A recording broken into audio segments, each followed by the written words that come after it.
ঘূর্ণিঝড় চিত্রাং সোমবার অতি গভীর নিম্নচাপ থেকে ঘূর্ণিঝড়ে পরিণত হবে। প্রথম দিকে ভারতের উপকূলের দিকে অগ্রসর হলেও বিকেলের পর থেকে 12 ঘন্টার মধ্যে গতিমুখ পরিবর্তন করে মঙ্গলবার ভোর কিংবা সকালের মধ্যেই উত্তর পূর্ব দিকে অগ্রসর হয়ে বাংলাদেশের সন্দ্বীপ ও বরিশাল অঞ্চলে আঘাত হানবে এমন পূর্বাভাস কলকাতার আলিপুর আবহাওয়া দপ্তরের। তবে পশ্চিমবঙ্গের উত্তর ও দক্ষিণ 24 পরগনা জেলায় সরাসরি এর প্রভাব পড়বে, আর সাগর উত্তাল থাকায় প্রভাব পড়বে 2 মেদিনীপুর জেলাতেও। অতি গভীর নিম্নচাপে পরিণত হয়েছে, অর্থাৎ এই মুহূর্তে স্ট্যাটাস হচ্ছে ডিপ ডিপ্রেশন বা অতি গভীর নিম্নচাপ।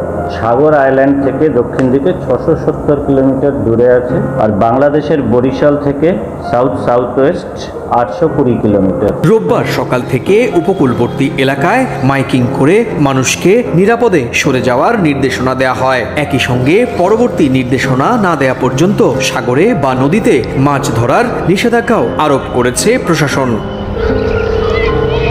ভারত বাংলাদেশে সবশেষ ঘূর্ণিঝড় ছিল অশনি। এই ঘূর্ণিঝড়ের প্রভাবে ভারতের অন্ধ্রপ্রদেশে বেশ কয়েকজনের মৃত্যু হয়।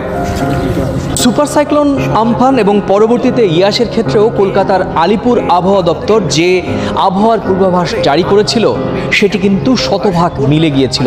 এবার ঘূর্ণিঝড় চিত্রাং নিয়েও একই রকম পূর্বাভাস কলকাতার আলিপুর আবহাওয়া দপ্তরের। তারা বলছেন 25 তারিখ অর্থাৎ মঙ্গলবার সকালেই এই ঘূর্ণিঝড়টি আছড়ে পড়বে বাংলাদেশের বরিশাল এবং সন্দ্বীপ অঞ্চলে।